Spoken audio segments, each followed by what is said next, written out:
Hello everyone, फिर से स्वागत है आप सभी का आपके अपने चैनल जीएस बाय शुभा में। कैसे हैं आप सभी लोग? मैं आशा करती हूँ आप सभी लोग बहुत ही अच्छे होंगे, एकदम स्वस्थ होंगे। तो चलिए गाइज, अब अपनी आज की केमिस्ट्री की क्लास पर आते हैं। जैसे कि आप लोग जानते ही हैं, केमिस्ट्री में जो हम पढ़ रहे हैं, हम अभी मैटर के बारे में ही पढ़ रहे हैं। जैसा मैंने आपको बोला था स्टार्टिंग में कि मैटर के बारे में सब कुछ डिटेल में पढ़ाऊँगी, कोई भी ऐसी चीज़ नहीं छोड़ूंगी जिससे आपको ये रहे कि आपका ये छूट गया या ये छूट गया। तो लास्ट क्लास में हमने क्या पढ़ा था? लास्ट क्लास में हमने जो स्टार्ट किया था पढ़ना, हमने सॉल्यूशन, सस्पेंशन और कोलाइड्स के बारे में पढ़ना शुरू किया था।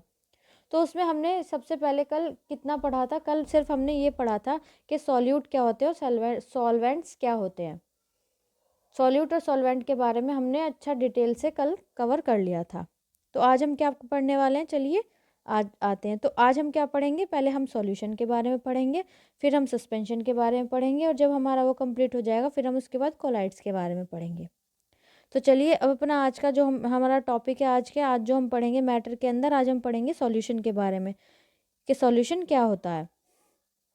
चलिए शुरू करते हैं। इसमें कहा गया है a solution is a homogeneous mixture of two और मोर सब्सटेंस।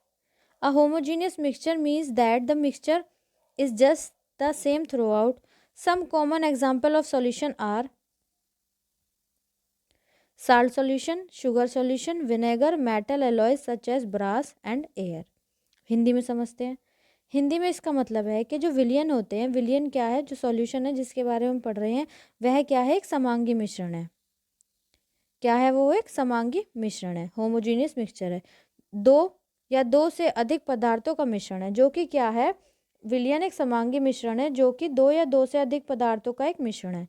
समांगी मिश्रण का मतलब है कि मिश्रण पूरी तरह से समान है। समांगी मिश्रण का मतलब कि मिश्रण जो उसमें सॉल्यूट और सॉल्वेंट दोनों चीज़ें हैं वो क्या है? पूरी तरीके से समान है। मतलब कि एक दूसरे में इस तरीके से घुल चुके हैं कि हम उसमें ना तो ये पहचान पा रहे हैं कि सॉल्यूट कौन सा है, ना ही हम ये पहचान पा रहे हैं कि सॉल्वेंट कौन सा है, या उनको हम अलग नहीं कर सकते। ठीक है।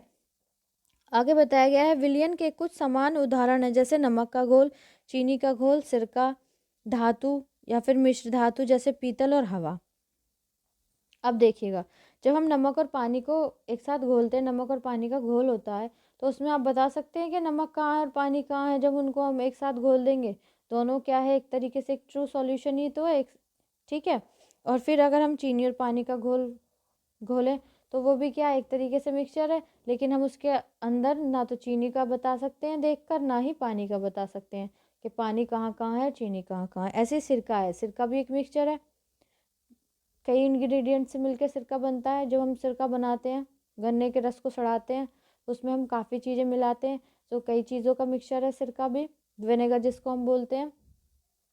तो उसके अंदर भी जब वो बनकर तैयार हो जाता है तो हम ये नहीं बता सकते कि इसके अंदर क्या क्या चीज़ें हैं, तो वो भी क्या है? एक तरीके से एक मिक्सचर है। ठीक है, वो भी सोल्यूशन है।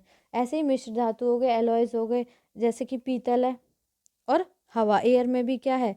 बहुत सारे क्या सब्सटेंसेस रहते हैं, तो हम नहीं बता सकते कि कौन सा कहाँ है। अब अपने आसपास खुद ही देख लीजिए, हवा तो हर जगह होती है ना, तो आप खुद ही समझ सकते हैं। चलिए आगे चलते हैं। आगे क्या कहा गया है?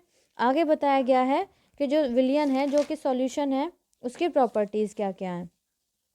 ठीक है। तो चलिए उस विलियन की प्रॉपर्टीज़ के बारे में पढ़ते हैं। तो इसमें कहा गया है the important characteristic properties of a solution और true solution are as follows. मतलब किसी विलियन या वास्तविक विलियन के महत्वपूर्ण विशिष्ट गुण इस प्रकार हैं। क्या क्या गुण है इसके अंदर, सॉल्यूशन के अंदर, वो जानते हैं। सबसे पहले आता है a solution is a homogeneous mixture. जो विलियन है एक समांगी मिश्रण है। समांगी और विषमांगी तो आप पहले पढ़ चुके हैं, तो इसलिए आपको पता ही होगा कि समांगी मिश्रण किस लिए कह रहे हैं हम एक सॉल्यूशन को, एक विलियन को।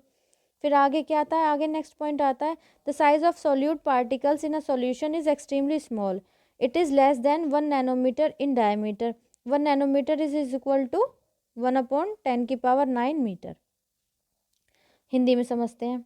हिंदी में कहा गया है किसी विलियन के कणों का आकार अत्यंत छोटा होता है। कितना छोटा होता है? जिसका व्यास 1 नैनोमीटर से कम होता है। अब 1 नैनोमीटर किसके बराबर होता है? 1/10⁹ के बराबर होता है। मतलब कि किसी भी कण का डायमीटर मान लीजिए 1 नैनोमीटर से भी कम होता है। और 1 नैनोमीटर की वैल्यू कितनी होती है? ये आपके सामने है।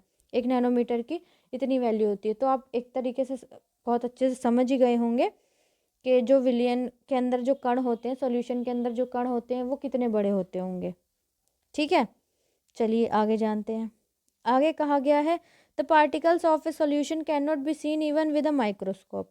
अब जो विलियन के कणों होते हैं उनको क्या है, सूक्ष्मदर्शी से भी नहीं देखा जा सकता। वो इतने छोटे होते हैं कि उनको हम सूक्ष्मदर्शी यानी कि माइक्रोस्कोप से भी नहीं देख सकते। ओके गाइस, चलिए नेक्स्ट आगे चलते हैं। आगे कहा गया है the particles of A solution pass through the filter paper so a solution can not be separated by filtration. जो पार्टिकल्स होते हैं किसी भी सॉल्यूशन के, किसी भी विलियन के, उनको हम फिल्टर पेपर में अगर छानेंगे तो उससे भी वो पास हो जाएंगे। फिल्टर जैसे हम कोई, जैसे हम कि हमने क्या किया, ऐसे समझिए कि जैसे हमने चाय बनाई, ठीक है, अगर हम चाय को छान रहे हैं तो जो चाय की पत्ती रहती है तो वो छलनी में रुक जाती है जब हम चाय को ग्लास में किसी भी बर्तन में छानते हैं। तो ऐसे ही जैसे सॉल्यूशन है तो वो मिक्सचर है दो या दो से ज़्यादा सब्सटेंसेस का। तो जब हम उसको किसी फिल्टर पेपर में छानते हैं तो वो इतने छोटे छोटे पार्टिकल्स होते हैं कि उसमें से भी चले जाते हैं, उसमें फिल्टर पेपर में से भी वो छन जाते हैं। तो इसलिए हम कह सकते हैं कि जो सॉल्यूशन है उसको भी फिल्टरेशन से, मतलब कि फिल्टर पेपर से भी अलग नहीं किया जा सकता। हिंदी में भी जान लेते हैं। हिंदी में विलियन के कण फिल्टर पेपर से होकर गुजरते हैं, इसलिए विलियन को छानकर अलग नहीं किया जा सकता। मैंने जैसे आपको समझाया कि अगर हम फिल्टर पेपर में से भी उसको छानेंगे, उसके कण क्या होंगे, उसमें से भी पार हो जाएंगे, वो इतने छोटे होते हैं। चलिए इसकी नेक्स्ट प्रॉपर्टी के बारे में जानते हैं। तो नेक्स्ट है इसका the solution are very stable. The particles of solute present in a solution do not separate out on keeping। जो सॉल्यूशन होता है, जो विलियन होता है, वो अत्यधिक स्थायी होता है, मतलब कि अत्यधिक स्टेबल होता है, स्थायी होता है। विलियन में उपस्थित विलय के कण अलग रखने पर अलग नहीं होते हैं। मतलब देखिए, ऐसे समझिए, जो पार्टिकल्स हैं किसी भी सॉल्यूशन के, तो उसमें जो प्रेजेंट हैं सॉल्यूशन में, किसी भी सॉल्यूट के पार्टिकल्स, उनको हम अगर उनको मतलब कि अलग करेंगे ना, जैसे हमने उसका कुछ एक पार्ट अलग कर लिया, एक बूंद पानी की कोई भी, जैसे चीनी और पानी का घोल है, उसकी एक बूंद अलग कर ली, तो उसमें से भी उसके जो चीनी के कण तब भी उसके अंदर रहेंगे, उनको तब भी हम उसमें से सेपरेट नहीं कर सकते। तो ये किसकी प्रॉपर्टी, एक सॉल्यूशन की प्रॉपर्टी है, जो सॉल्यूशन होता है। ठीक है, चलिए अब नेक्स्ट चलते हैं। The next one is a true solution does not scatter light. This is because its particles are very very small। जो वास्तविक विलयन होता है वो उसका क्या नहीं होता, प्रकाश का प्रतिकिरण नहीं करता है, क्योंकि इसके कण बहुत छोटे होते हैं।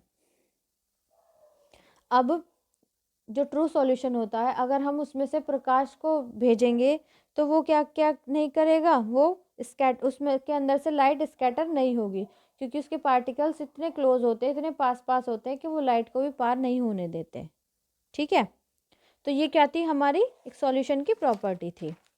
अब नेक्स्ट क्लास में हम क्या पढ़ेंगे कि सॉल्यूशन कितने टाइप्स के होते हैं, सॉल्यूशन के हम टाइप्स के बारे में जानेंगे। ठीक है, तो आज की क्लास आपको कैसी लगी है प्लीज़ कमेंट में ज़रूर बताइएगा, और अगर अच्छी लगी है तो प्लीज़ क्लास को लाइक भी कीजिएगा, और इस क्लास को और बच्चों तक भी शेयर कीजिए आगे, ताकि और बच्चे भी हमारे इस चैनल से जुड़ सकें। अगर आप इस चैनल पर नए हैं तो प्लीज़ चैनल को सब्सक्राइब ज़रूर कीजिएगा और बेल आइकन को भी दबाइएगा, ताकि जब मैं वीडियो अपलोड करूं तो आप तक नोटिफिकेशन आ सके। प्लीज़ गाइस, ज़्यादा से ज़्यादा सपोर्ट कीजिए। आज के लिए इतना ही रखते हैं, मिलते हैं नेक्स्ट क्लास में, तब तक के लिए थैंक यू वेरी मच।